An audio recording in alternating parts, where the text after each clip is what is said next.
وأشهد أن لا إله إلا الله وحده لا شريك له وأشهد أن محمدا عبده ورسوله أما بعد فإن خير الحديث كتاب الله وخير الهدي هدي محمد صلى الله عليه وسلم وشر الأمور محدثاتها وكل محدثة بدعة وكل بدعة ضلالة وكل ضلالة في النار.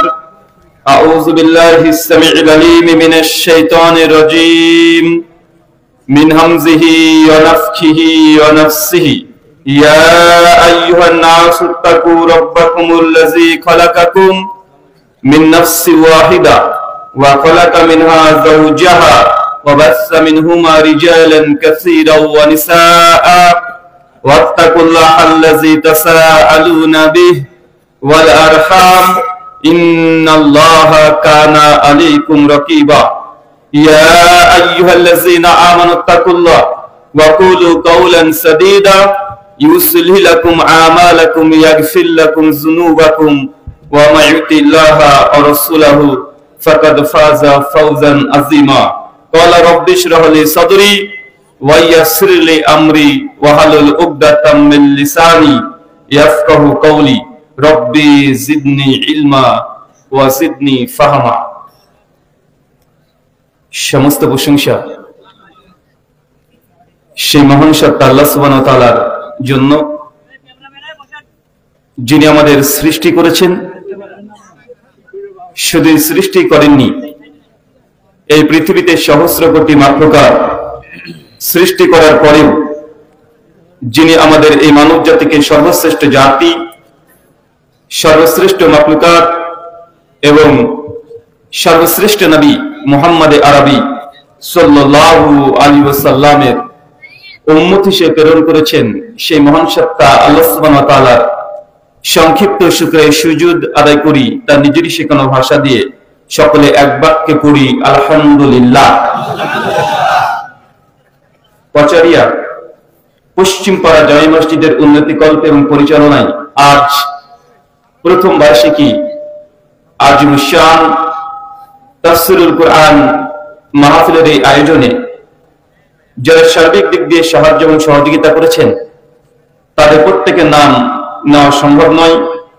তারপরে প্রধান অতিথি, বিশেষ অতিথি সহ দূর দূরান্ত থেকে যেসব দিনী ভাই এবং বোনেরা আলোচনা শ্রবণের উদ্দেশ্যে একত্রিত হয়েছেন এবং যারা অর্থ, শ্রম, অক্লান্ত পরিশ্রম, দোয়া এবং পরামর্শ দিয়ে সহযোগিতা করেছেন, আল্লাহ সুবহানাহু ওয়া তাআলা তুমি তাদের প্রত্যেকের নেক নিয়াত এবং নেক আমলগুলোকে কবুল করে নাও, সকলে পড়ি আমিন।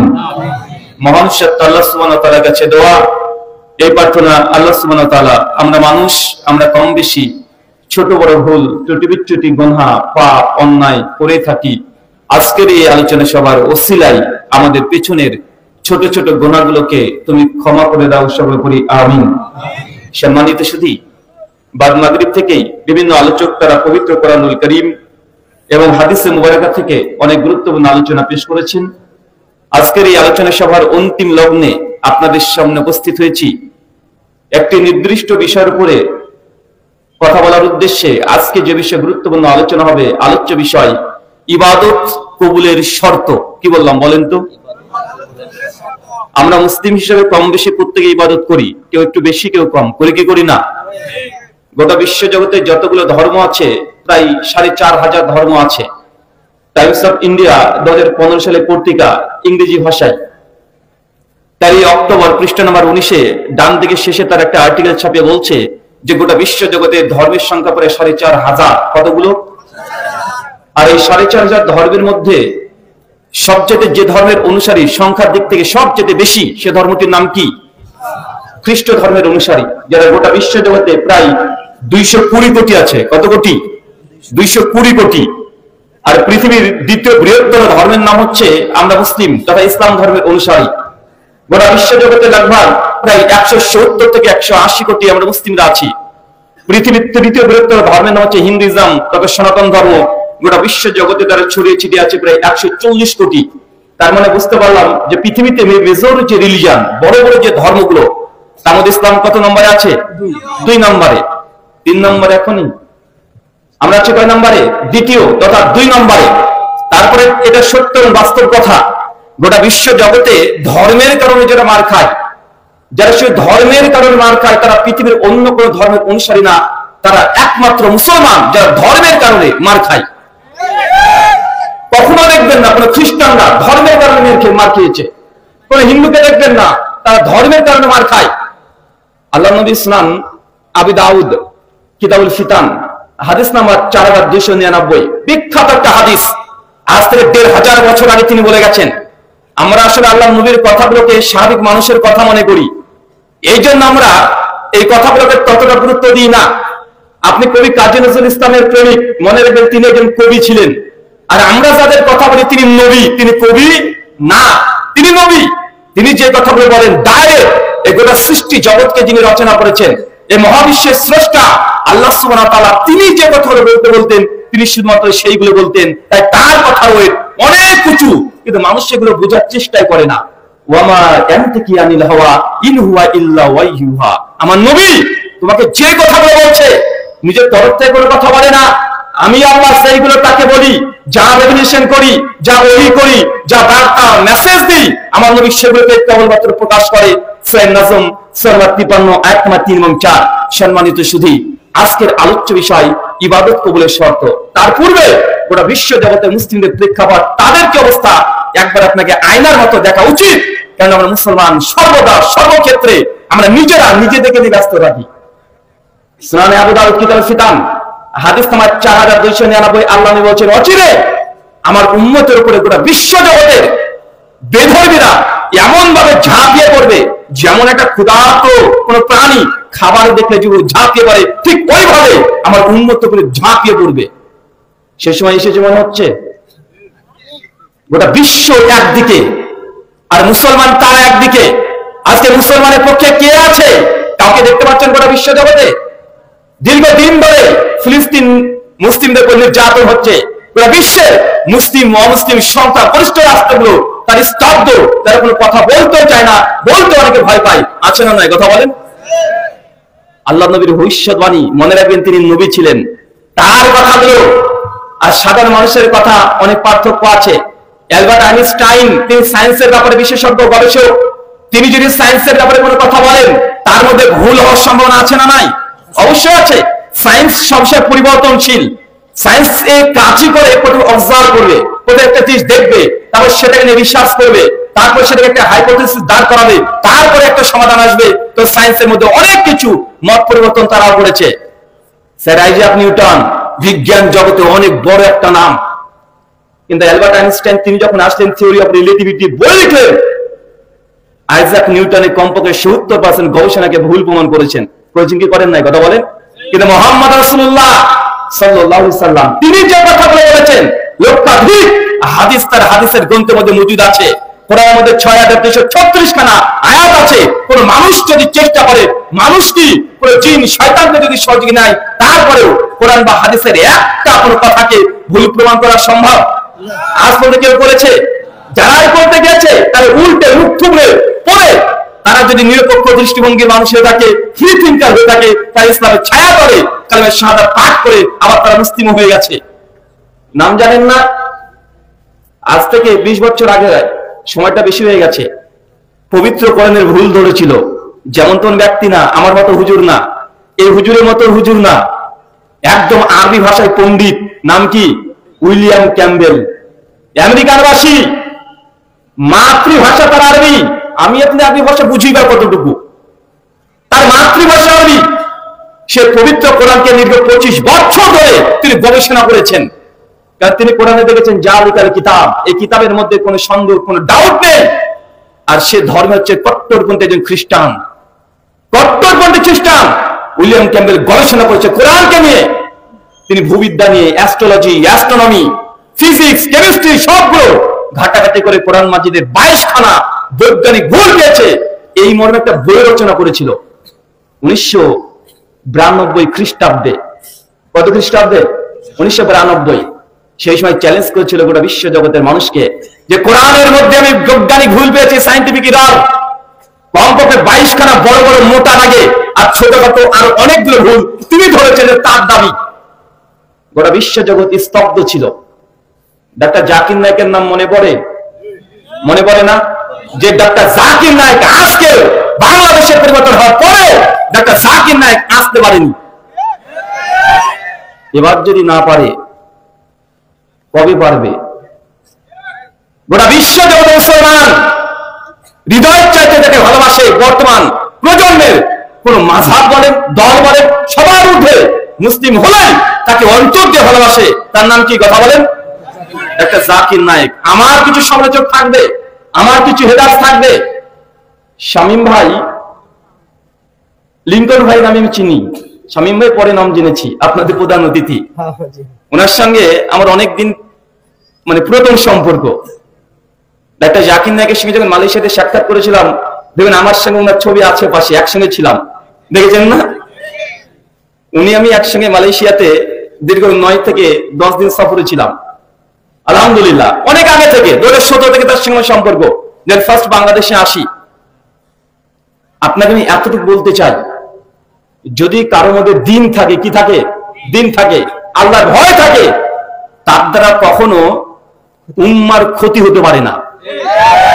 যে ব্যক্তি আল্লাহকে ভয় করে, সত্যি যদি তার মধ্যে ভয় থাকে, আর তার মধ্যে যদি থাকে, আর আল্লাহকে যদি ভয় করে, সে কোনো বান্দাকে কখনো তার সঙ্গে দুশমনি, কখনো ক্ষতি করতে পারে না। এটা আমাদের বিশ্বাস। আল্লাহ সুবহানাহু ওয়া তাআলা তুমি কবুল করো, আমিন। সম্মানিত সুধী, আমি যে কথা বলছিলাম যে গোটা বিশ্ব জগৎ ইসলামকে নিয়ে টার্গেট। নাস্তিক বলেন, হিন্দুইজম বলেন, খ্রিস্টানিটি বলেন, জুইশিজম বলেন, যত রকমের নতুন ইসলাম আছে, ফেমিনিজম, লিবারিজম, সেকুলারিজম যা আছে, সব টার্গেট ইসলামকে। কেন বলেন তো? ইসলামকে টার্গেট কারণ ইসলাম হচ্ছে complete code of life, system of management. গোটা ধর্ম আল্লাহ এমন ভাবে সাজিয়ে দিয়েছে যে পৃথিবীতে যদি কোনো মতবাদ নাও থাকে, ইসলাম গোটা বিশ্ব জগতে, গোটা বিশ্ব জগৎকে পরিচালনা করার মতো ক্যাপাবিলিটি তার আছে। আছে না নাই? আল্লাহ মক্কার মদিনাকে দীর্ঘদিন চালিয়ে দেখিয়ে দিয়েছেন। এই জন্য গোটা বিশ্ব জগতে টার্গেট ইসলামকে। তাহলে পৃথিবীর যতগুলো ধর্ম ছিল, সমস্ত ধর্ম তাদের কাছে মাথা সমর্পণ করে দিয়েছে, আত্মসমর্পণ করে দিয়েছে। তাই গোটা বিশ্ব জগতের টার্গেট যে মুসলমানের শুধু সমালোচনা করো। আমার জানা মতে এর ইতিহাস অনেক গভীর। আহমেদ দিদারকে চেনেন? কে বলেন তো? ডাক্তার জাকির নায়েকের উস্তাদ। তিনি কিন্তু ভারতের বংশোদ্ভূত। তিনি জন্মস্থান কোথায়? ভারতে। পরে তিনি দক্ষিণ আফ্রিকায় চলে গেছেন। আহমেদ দিদারের জীবনীটা একবার পড়বেন, তাহলে বুঝতে পারবেন আহমেদ দিদার যখন গোটা বিশ্ব জগতে, আপনাদের ডাক্তার জাকির নায়েককে চেনেন, ডাক্তার জাকির নায়েকের চাইতে ডিবেট, আলোচনা গোটা বিশ্ব জগতে আলোড়ন সৃষ্টি করেছিলেন কে? আহমেদ দিদার। সেই সময় মিডিয়া এত উন্নত ছিল না, আহমেদ দিদাতের কাছে তো টেকনোলজিও ছিল না, আর মিডিয়া তো হাতে হাতে ছিল না। ওই জন্য অনেকে তাকে চেনেন না। আর তার অধিকাংশ বক্তব্যগুলো যেহেতু ইংরেজি, তাই বাঙালি মানুষের কাছে পৌঁছাতে অনেক লেট হয়েছে। পরবর্তী সময় 3-4টা ভিডিও বাংলাদেশ থেকে অনুবাদ হয়েছে, ড্রাবিং হয়েছে, তার বইও পাওয়া যায়। যখন আহমেদ দিদার গোটা বিশ্ব জগতের ইহুদের খ্রিস্টানদেরকে চ্যালেঞ্জ করে চলে আসছে ধর্ম নিয়ে, থিওলজি নিয়ে, যে ইসলাম একমাত্র জীবন ব্যবস্থা, কে আছে ডিবেট করবে আহমেদ দিদার। যত খ্রিস্টান বিশ্ব ছিল সবাইকে শুধু বুদ্ধিভিত্তিক লড়াই দিয়ে, ইন্টেলেকচুয়াল ওয়ার, এটা দিয়ে পরাস্ত করে ছেড়ে দিয়েছিল। কিন্তু ইহুদি খ্রিস্টান তারা কিন্তু বসে থাকার মানুষ না। তারা কি? তারা গবেষণা, তারা সবসময় গবেষণা করে। কি করে? গবেষণা করে। যখন দেখছে যে না মুসলমানের সঙ্গে তো কেউ পারে না, তারপরে ডাক্তার জাকির নায়েকের আবির্ভাব। উনি আবার পুরো বিশ্ব জগতে আবার নতুন করে আলোড়ন সৃষ্টি করে দিয়েছে। আর ইহুদি খ্রিস্টান তারা গবেষণা শুরু করে দিয়েছে কোরআন মাজিদে ভুল কিভাবে ধরা যায়, হাদিসে কিভাবে ভুল ধরা যায়। দীর্ঘদিন ধরে গবেষণা করে তারা বিশ্বাস করে অনেকগুলো বের করেছে। ডাক্তার জাকির নায়েকের আমলে ডাক্তার জাকির নায়েক উইলিয়াম ক্যামেলের সঙ্গে ডিবেট করে 4 ঘন্টা ডিবেট। দেখেছেন আপনারা? দেখেছেন? যেদিন আমেরিকাতে শিকাগো শহরে ডিবেটটা হয়েছিল, গোটা বিশ্বের মিডিয়া তখন থম হয়ে দাঁড়িয়েছিল। কেন? কারণ যিনি ডিবেট করতে যাচ্ছে তিনি কোনো আলেমই না। সে আরবি তো অনেকবার বলতে পারে এমন না, তিনি একজন ইংরেজি মানে ভাষার একজন মানুষ, মেডিকেল ডাক্তার, ভারতের মুম্বাই তার বাড়ি। আর তার ওজন যদি বলেন 50 কেজি পুজবে না, শেষ নগর ওজন, লম্বা প্রায় 6 ফুট, একটা কোট পরেছে, ঠ্যাং ঠেঙে দেখতে। যদি চেহারার দিক থেকে সেই সময় কথা বলেন, মোটে আপনার পছন্দ হবে না। মানে আপনার মেয়ের সঙ্গে যদি বিয়ে দেওয়ার কথা সেই সময় বলতো, আপনি বিয়ে দিতেন না। ডাক্তার জাকির নায়েক যাচ্ছে আমেরিকাতে, আর উইলিয়াম ক্যাম্বেল তার এত দাম্ভিক, এত সঠিক যে তার সঙ্গে কেউ পারবে না, কারণ সে আসলে নিজে গবেষণা করে পেয়েছে। উইলিয়াম ক্যাম্বেল নিজের খরচে আমেরিকার কমপক্ষে 6 থেকে 7খানা টিভি চ্যানেলে তাদের এই ডিবেটটাকে লাইভ চালানোর পরামর্শ চেয়েছিল ডাক্তার নায়েকের কাছে। ডাক্তার জাকির নায়েক উনিও তো কম না, উনি বলছে তুই যদি টাকা খরচ করে গোটা আমেরিকাবাসীকে দেখাতে চাস তো দেখা সমস্যা কোথায়? ঘরের মধ্যে ডিবেট যখন হবে মানুষ ধরবে মাত্র 2 থেকে 2,500, আর গোটা আমেরিকাবাসী যদি লাইভ দেখে তারই খরচে, তো ভালো না মন্দ? এটা তো শোনাই সোহাগা। ডাক্তার জাকির নায়েক তার সঙ্গে সম্মতি দিয়ে ডিবেটে চলে গেছেন। তার সঙ্গে পাশে দেখবেন ডাক্তার জাকির নায়েকের সঙ্গে একজন বিশেষজ্ঞ বসেছিলেন, অনেকে ছিলেন না, তার হচ্ছে জামাল বাদাউই। তিনি হচ্ছেন খ্রিস্ট ধর্মের উপরে তিনি একজন গবেষক, অনেক ডিবেট তারও আছে সেই সময়। উইলিয়াম ক্যাম্বেল প্রথম 40 মিনিট বক্তব্য দেয়, আর গোটা পৃথিবীর আলেম থেকে শুরু করে সবাই থ হয়ে দাঁড়িয়ে আছে। আর যখন বক্তব্য দিতে শুরু করেছে কোরআন মাজিদে ভুল ধরছে, সাধারণ যারা বিজ্ঞান পড়ছে, সায়েন্স পড়ছে, তারা বলছে ঠিকই তো বলছে, খ্রিস্টান লোকটা তো ঠিকই তো বলছে, এটা বিজ্ঞান মানে সায়েন্টিফিক এরর, মানুষ থতমত খেয়ে গেছে। যখন তার সময় শেষ, ডাক্তার জাকির নায়েক উঠছে বক্তব্য দিতে হাসি মুখে, মানে সবাই স্তব্ধ হয়ে গেছে যে কোরআন মাজিদের ভুল ধরেছে। আর ডাক্তার জাকির নায়েক উঠছে হাসি মুখে। আলোচনার প্রথম 15 মিনিট তিনি খুব সুন্দরভাবে আলোচনা করে কোরআন মাজিদের কমপক্ষে 10খানা যে সায়েন্টিফিক মিরাকেল, যে আজ থেকে 2000, 4000 বছর আগে, 1500 বছর আগে কোরআনে যা আছে, আধুনিক বিজ্ঞান আজকে সেগুলো আবিষ্কার করছে, কমপক্ষে ডজন খানিক এরকম বৈজ্ঞানিক কিছু মিরাকেল ডক্টর জাকির নায়েক উপস্থাপন করেছিলেন। তারপরে তিনি দেখছেন সময় কম হাতে, মাত্র 25 মিনিট। উনি তখন বলছেন আমরা তো এতক্ষণ আলোচনা করলাম কোরআন নিয়ে, চলেন এবার আমাদের প্রতিপক্ষ যিনি আছেন উইলিয়াম ক্যাম্বেল, তাদের ধর্ম বাইবেল, এই বিষয়ে কি বলে।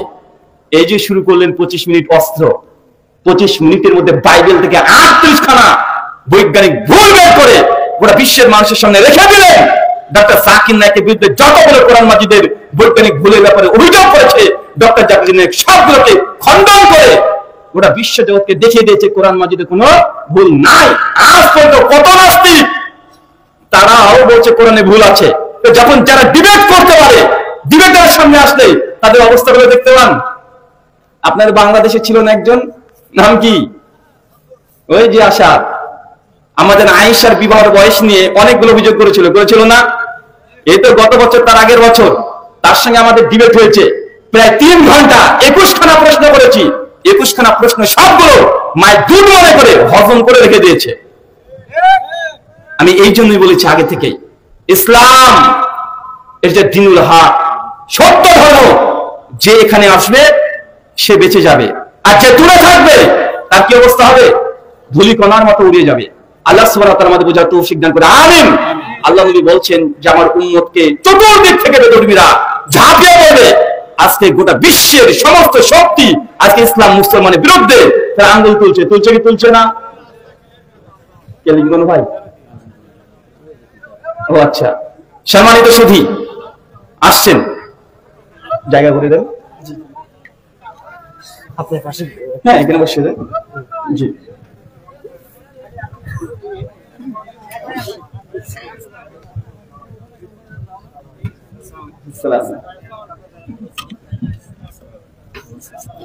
আসেন আসেন, বসেন,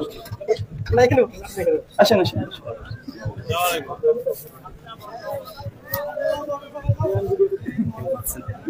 আফওয়ান, আপনার বক্তব্যের মাঝখানে দিয়ে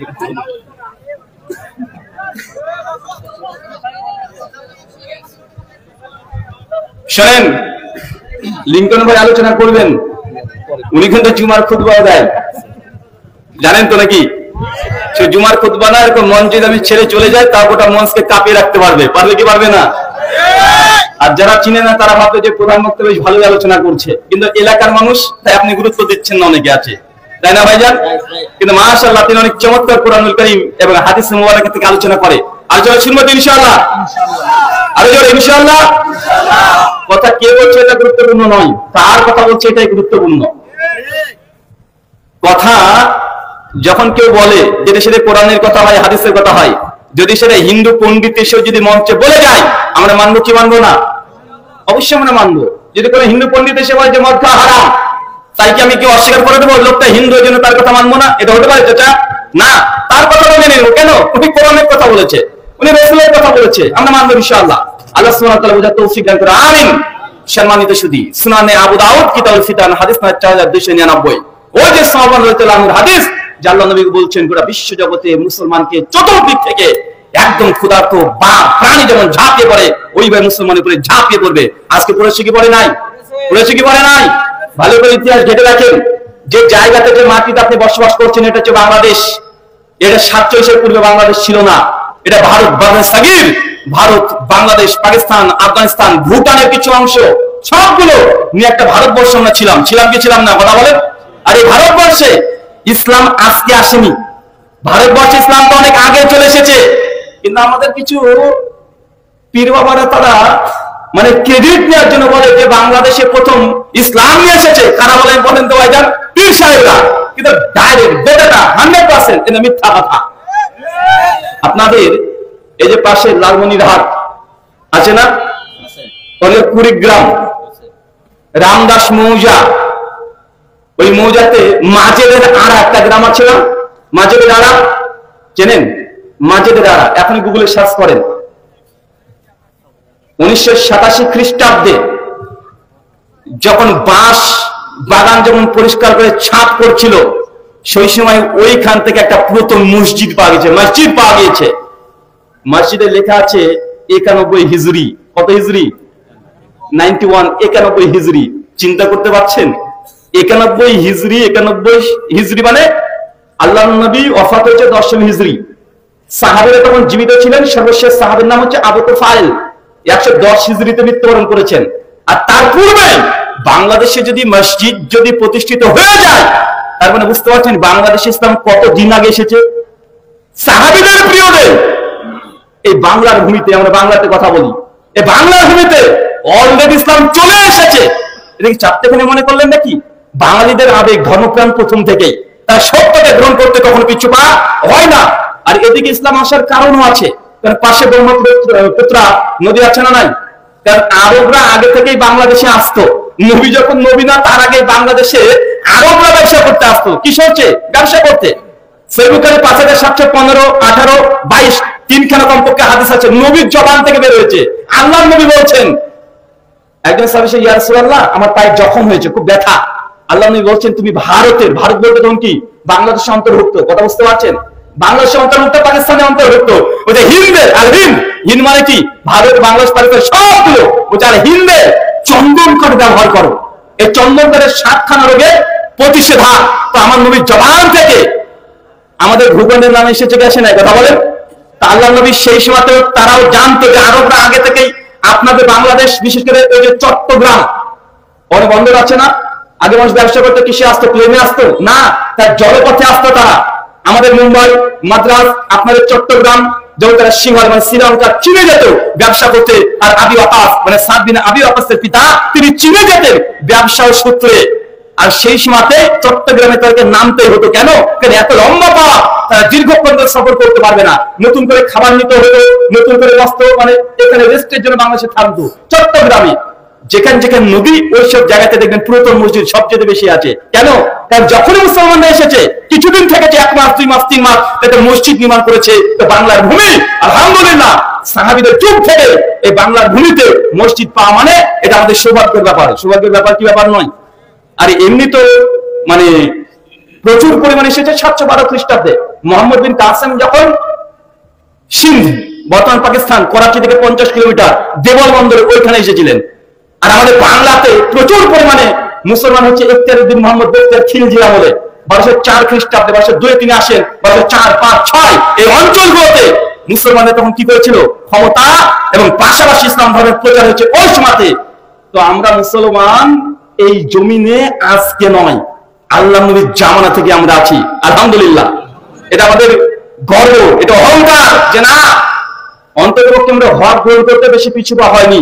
অনেকে সত্য অনুসন্ধান করেও এখন সত্যর কাছাকাছি যেতে পারেনি, অনেকে ডিনাই করে দিয়েছে। আল্লাহ তুমি আমাদের সকলকে কবুল করো, আমিন।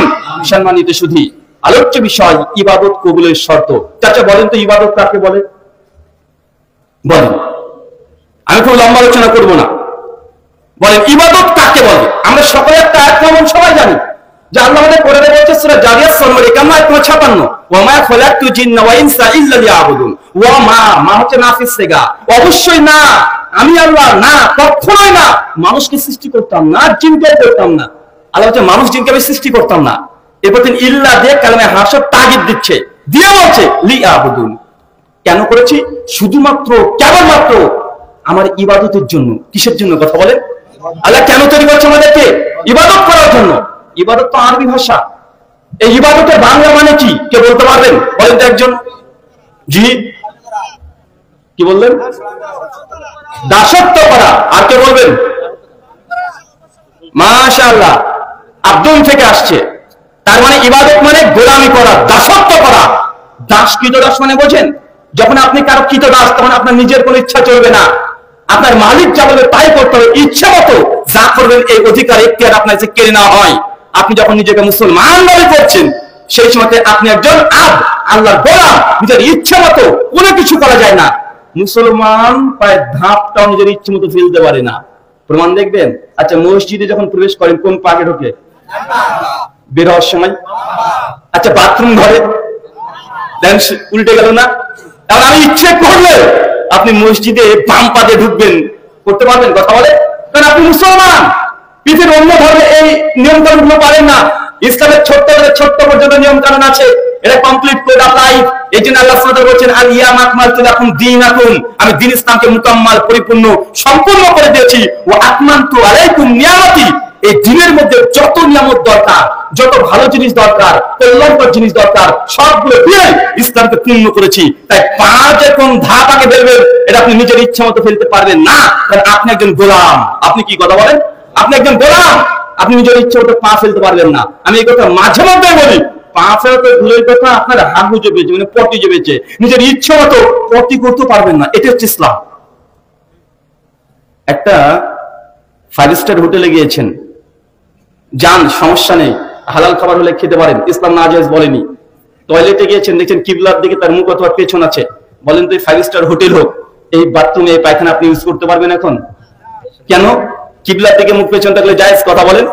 আচ্ছা, আপনি এখন বাথরুম ঘরে আছেন, ফোনটা চলে এসেছে, ফোনটা ধরেছেন, কেউ সালাম দিয়েছে, এখন সালাম দিলে আপনি উত্তর দিতে পারবেন? কথা বলেন, উত্তর দিতে পারবেন? উত্তর দিতে পারবেন না, কেন? এটা ইসলাম।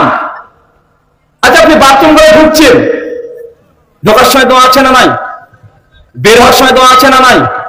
বাথরুম ঘরে যদি হাঁচি আসে, স্বাভাবিক পরিস্থিতি হাঁচি আসলে কি বলতে হয়? আলহামদুলিল্লাহ বলতে হয়। কিন্তু বাথরুম ঘরে যদি হাঁচি আসে, বলতে পারবেন? কথা বলে পারবেন না। সুনান আবু দাউদ কিতাবে তাহারাত 26 নম্বর হাদিস, আল্লাহ নবী বলছেন 3টে জায়গাতে প্রস্রাব পায়খানা ফেলে যায় না।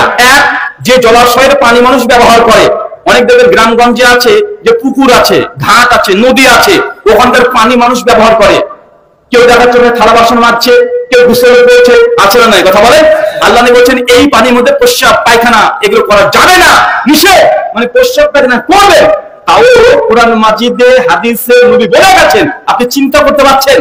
এটা আজকের দিনের মডার্ন ল নয়, 1500 বছর আগে যেসব মানুষ আইন তো দূর কিবা, আইন জিনিস কি তারা বুঝতো না, মন যা যায় তাই করতো 1500 বছর আগে। আজকে দিনে হ্যালোজেন লাইট দেখছেন, সেসব হারিকেনে কাঁচ আবিষ্কার হয় নাই, এই তো দূরের কথা সাইকেলে একটা ভল্ট আবিষ্কার হয় নাই। ওই যুগ আপনি একটু কল্পনা করেন, চতুর্দিকে শুধু মরুভূমি, কয়েকটা শুধুমাত্র খেজুর গাছ, এই মরুভূমির মধ্যে একজন মানুষ কত দূরদর্শিতা নিয়ে এই কথা বলে বলছেন। কেননা এগুলো তার কথা নয়, পরোক্ষভাবে এটা আল্লাহর কথা। কার কথা? এটা আল্লাহ সুবহানাহু ওয়া তাআলার কথা। ইসলাম এটাই, ইবাদত মানে দাসত্ব করা। শাইখুল ইসলাম ইবনে তাইমিয়া রাহিমাহুল্লাহ বলছেন, ইবাদতের যে লুগাতাল মানা, শরঈ অর্থে ইবাদত হচ্ছে আল্লাহ সুবহানাহু ওয়া তাআলাকে খুশি করার জন্য, আল্লাহকে কেবল খুশি করার জন্য আল্লাহ যা আদেশ করেছে তা গ্রহণ করা। 2, আল্লাহ যা নিষেধ করেছে এটাকে ছেড়ে দেওয়া। এই দুটোই হচ্ছে ইবাদত। কথা কি বুঝতে পারলেন? আল্লাহ যা আদেশ করেছে, আপনি সালাত নামাজ পড়ো, নামাজ পড়ছেন, ইবাদত করছেন। ওয়াতুজ যাকাত, যাকাত দিতে বলছে আল্লাহ, যাকাত দেবে, আল্লাহর ইবাদত হচ্ছে। হজ করতে বলেছে, ইবাদত। এই যতগুলো আদেশ আছে সবগুলো পালন করবেন, এগুলো ইবাদত। তো এটা ইবাদতের অর্ধেক রূপ। বাকি অর্ধেক রূপ কোনটা বলেন তো? যেটা নিষেধ করেছে। কি কথা বলেন? নিষেধ করেছে। আপনি জানেন আপনার টাকা পয়সা বেশি নেই, আপনি এটাও জানেন গ্রামগঞ্জে অনেকে সুদে টাকা দেয়, আপনি জানেন আপনার স্ত্রীকে সঙ্গে নিয়ে যদি যান, ওই ব্যাংকে যদি যান 10,000 টাকা 20,000 টাকা দেবে সুদের সঙ্গে যুক্ত, কিন্তু আপনি বলছেন ইন্নী আখাফুল্লাহ, নিশ্চয়ই আমি আমার রব আল্লাহকে ভয় করি। আল্লাহ সুবহানাহু ওয়া তাআলা সুদকে হারাম করেছে। সূরা বাকারা 275 নম্বর আয়াতে জানিয়ে দিয়েছে যে সুদ খাবে সে আল্লাহ আর তার রাসূলের বিরুদ্ধে যুদ্ধ ঘোষণা করলো।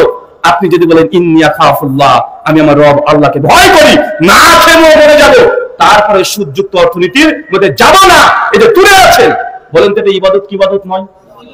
এটা ইবাদত। শোনেন, সালাত আদায় করার চাইতেও আল্লাহ যেগুলোকে নিষেধ করেছে সেগুলো নিষেধকে মেনে চলা এটা বড় ধরনের ইবাদত। আল্লাহ সুবহানাহু ওয়া তাআলা জান্নাতে আদমকে বলেছে ওটা জান্নাত তোমার, যাও যা মন চায় খাও পান করো এনজয় করো, ওটা জান্নাত তোমার। শুধু একটাই নিষেধ করেছে, হারাম ছিল একটাই জান্নাতে, কয়টা? একটা, গাছের কাছে যাবে না। তো গাছের কাছে গিয়েছে কি যায় নাই? তার মানে আল্লাহর আদেশগুলো পালন করা খুব বেশি কঠিন নয়, মানে আল্লাহর নিষেধগুলোকে মেনে নেওয়া এটা অধিক কঠিন এবং কষ্টকর, এবং মানুষ এখান থেকেই বেঁচে থাকতে পারে না। যেমন নামাজ পড়াও যেমন ইবাদত, সুদ থেকে দূরে থাকাও ইবাদত। সমাজে ঘুষ আছে? আছে মানে হুজুর বলেন কি 100তে 100 নাম্বার পেয়েছে তাও তো চাকরি দেয় না ঘুষ না হলে। এমন নেতা মন্ত্রী এমপি আছে না নাই? আছে না নাই? অনেকে তো আছে যে একবার যদি এমপি পদে দাঁড়িয়ে যায় আর যদি একবার হয়ে যায় ভাবছে 5 বছর পর কি না জানি হয়ে যায়, যা আছে সবগুলো এখন যত পারা যায় গোটা মানে এলাকার টাকা, গোটা ব্লক তো ঘুরকি বা পুরো জেলার টাকা নিজের ব্যাংকের মধ্যে পুরে রেখে দেয়। আছে না নাই? কথা বলেন, আছে না নাই? আছে। কিন্তু কারোর মধ্যে যদি ভয় থেকে যে ঘুষ খেলে কি হতে পারে, ভাই বলেন তো সে ঘুষ খাবে কখনো? কখনো ঘুষ খেতে পারে? কারণ আল্লাহর ভয় থাকলে মানুষ গোটা বিশ্ব জগতে শান্তি প্রতিষ্ঠিত হতে পারে। আল্লাহ সুবহানাহু ওয়া তাআলা আমাদের তৌফিক দান করে, আমিন। সম্মানিত সুধী, আল্লাহর আদেশ পালন করা যেমন ইবাদত, আল্লাহ যা নিষেধ করেছে দূরে থাকা, করবেন না, এটাও ইবাদত। অনেক ক্ষেত্রে আছে কি জানেন, কোন কাজ করছেন না, কিছু না করলেও শিরিক হয়। শিরিকের তো অনেকগুলো ক্যাটাগরি শুনেছেন, যে মান তাওয়াল্লা তাইমাতান ফাকাদ আশরাক, যে ব্যক্তি তাবিজ করেছে সে শিরিক করেছে। জামে তিরমিজি 2072 নম্বর হাদিস, জানা আছে না নাই? কথা বলেন, আছে না নাই? কেউ যদি গণকের কাছে যায় তার 40 দিন ইবাদত কবুল হবে না। কেউ যদি গণকের কাছে যায় নবীর রিসালাতকে সে অস্বীকার করে দিল, এই হাদিস জানা আছে না নাই? আছে না নাই? আছে। কিন্তু এমন কিছু আছে আপনি কিছু না করলেও শিরিক হয়, মানে কিছু করলেও তো শিরিক হয়। মান হালাফা বিল্লাহি ফাকাদ আশরাক, যে ব্যক্তি আল্লাহ ব্যতীত কারো নামে কসম করেছে সেও শিরিক করেছে। আল্লাহকে ছাড়া আপনি বলতে মাহিরি আমি এই কাজটা করিনি, শিরিক করেছেন। দুই চোখের গিরি শিরিক, ছেলের মাথায় হাত দিয়ে কসম শিরিক, মসজিদে উঠে কসম শিরিক। কথা বুঝতে পারছেন? আল্লাহর নবী সুনান তিরমিজি হাদিস নাম্বার 1524 বলছেন মান হালাফা বিল্লাহি ফাকাদ আশরাক, যে ব্যক্তি আল্লাহ ব্যতীত অন্য কারো নামে কসম করেছে সেই শিরক করেছে। আপনি যদি কোরআন মাজিদের একদম কোরআন মাজিদকে ধরে যদি কসম কাটেন তাও শিরক হবে। কেন? কারণ যে কোরআন মাজিদ আমাদের কাছে আছে কাগজের, এটা খালিক না, এটা কি সিফাত না মাখলুক? এই কাগজ তো পুরোটাই আল্লাহর সৃষ্টি, সৃষ্টি না? কিন্তু আপনি যদি কসম কাটতে চান কি বলে কসম কাটবেন? আল্লাহর কোরআনের কসম। কি বলবেন? আল্লাহর কোরআনের কসম। কোরআনটা আল্লাহর সিফাত, এটা কি আল্লাহর ইলম। আল্লাহর ইলম, যেমন আমি রাহুল আর আমার ইলম, আমার ইলম ছাড়া আমি কি পূর্ণ? কথা বলে না। আল্লাহ সুবহানাহু ওয়া তাআলার ইলম হচ্ছে কোরআন। যদি কসম কাটতে হয় ডাইরেক্ট আল্লাহর কসম, আর পরোক্ষভাবে কসম কাটলে আপনি বলতে পারেন যে কাবার রবের কসম, আল্লাহর কোরআনের কসম, এগুলো জায়েজ। কিন্তু বাকি যত কসম কাটা হয়, বিশেষ করে আমার মায়ের এই ব্যাপারে উস্তাদ, একটু যদি স্বামী 19-20 বলেও দেয় তোমার ছেলে মাথায় হাত দিয়ে কসম কাটছি, মাথায় হাত দিয়ে কসম কাটছি, মসজিদে উঠে কসম কাটবো, তোমাকে মিথ্যাবাদী বললে? ভাই এমন আছে না নাই? কথা বলেন। আরে এটা শিরক। মানুষ এখন এই শিরক গুলো বুঝতে পারেনি, অনেকগুলো শিরক আছে। আচ্ছা, কে কে সকালবেলায় দোকান খুলেন, ব্যবসায়ী কে কে আছে একটু হাত তোলেন তো? ব্যবসায়িক মাশাআল্লাহ অনেকে আছে, হাত নামান। আচ্ছা, সকালবেলাতে ধূপকাঠি জ্বালান? এর সচেতন হয়ে গেছে, ধূপকাঠি মানে অনেকে জ্বালায় না ভাইজান। এবং ধূপকাঠি জ্বালিয়ে ভিতরে কি ফিল করেন আপনি? আপনি ধূপকাঠি জ্বালাচ্ছেন, একদম 3খানা ধূপকাঠি নিয়েছেন বা 5খানা নিয়েছেন, দোকানে এই মাথায় একবার যান, ওই মাথায় একবার যান, ক্যাশ বাক্সতে একবার দিয়ে দেন, কপালে একবার, পায়ে একবার, কত কি। কেন? আপনি ভাবছেন যে ধূপকাঠি দিলাম এখন কাস্টমার বেশি আসবে, মনে হয় কি হয় না? কথা বলেন। আপনার ভিতরে ডুপ্লিকেট ইলাকে ঢুকিয়ে রেখেছেন। আরে ধূপকাঠি আপনার দোকানের কাস্টমার একটা বৃদ্ধি করতে পারবে? কথা বলেন, সম্ভব? এটা আসলো কোথা থেকে? ওটা আমাদের কাছ থেকে এসেছে, আপনারা গ্রহণ করে নিয়েছেন। কারণ ধূপকাঠি তৈরি কি দিয়ে? সাধারণত গোবর থেকে। কি থেকে? গোবর থেকে। আমাদের হিন্দু সনাতনী দাদারা মনে করে যে গো মাতা, গো হচ্ছে ভগবান, হচ্ছে মাতা, এর গোমূত্র সবগুলো, এর দুধ ঘি পঞ্চগর্ভ বলা হয়, পঞ্চগর্ভ সবগুলো পবিত্র। তাই তারা গরুকে মা মনে করে, গোবরকে তারা পবিত্র জিনিস মনে করে। তো সকালবেলায় তারা ধূপকাঠিতে ঘুরিয়ে নিয়ে বেড়ায় যেন তারা বরকত হাসিল করতে পারে। তা আপনি কি গরুকে মা মনে করেন? তা আপনারা অনেকে দেন কি দেন না, কথা বলেন। ধূপকাঠি দেওয়া না যে খারাপ নয়, যদি মনে করেন দোকানটা দুর্গন্ধ হচ্ছে, সুগন্ধি করবো, ধূপকাঠি দেন, সারাদিন দেন, কোনো সমস্যা নাই। কিন্তু ভেতরে যদি এই কথা বলে, কাস্টমার একটু হলেও বেশি আসবে, একটা হলেও বেশি আসবে, মানে শিরক কি শিরক নয়? এটা আল্লাহ সুবহানাহু সিফাতের সঙ্গে শিরক করেছেন।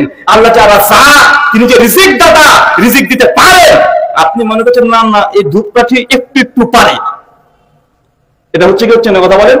ধূপকাঠি দেওয়া কি হারাম বললাম, শিরক বলেছি না?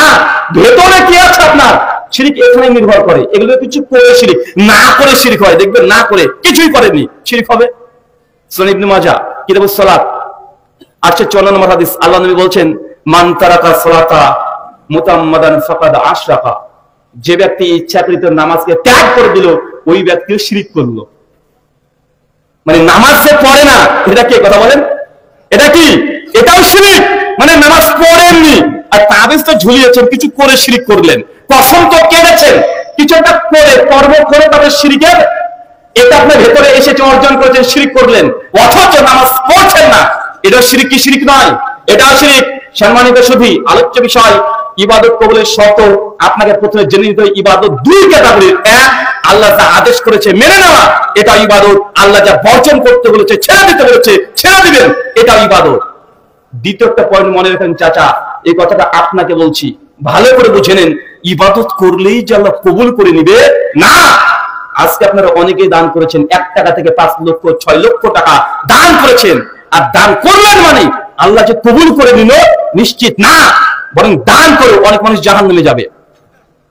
কথা বুঝতে পারলেন মনে হয়? ইবাদত করে মানুষ জাহান্নামে যাবে। আগামী কাল বাদে জুমা আছে না?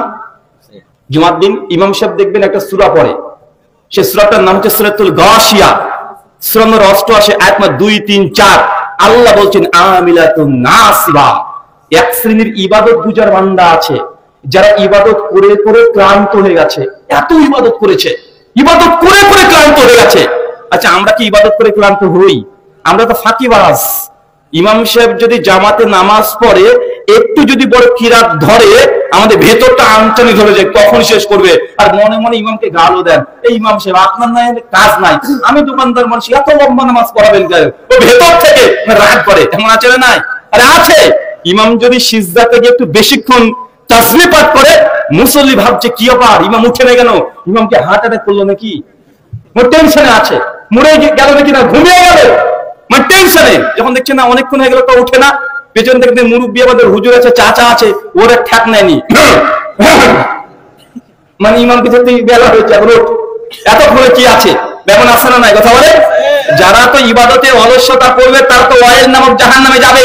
সূরা মাউনের মধ্যে আপনারা সকলেই জানেন, কিন্তু আল্লাহ কোরআনে এই ব্যক্তির কথা বলছে না, অলস ব্যক্তির কথা বলছে না। আমি যাতে নাসিবা, ইবাদত করে করে ক্লান্ত হয়ে গেছে, অনেক ইবাদত, কোথায় যাওয়ার কথা? জান্নাত। আল্লাহ তাসলা নারান হামিয়া, আমি আল্লাহ তারপরে ওই ব্যক্তিকে ধরে জাহান্নামে নিক্ষেপ করে দেব। চিন্তা করেন, আল্লাহ কোরআনের কথা, আমি তো বাংলা অনুবাদ করলাম জাস্ট।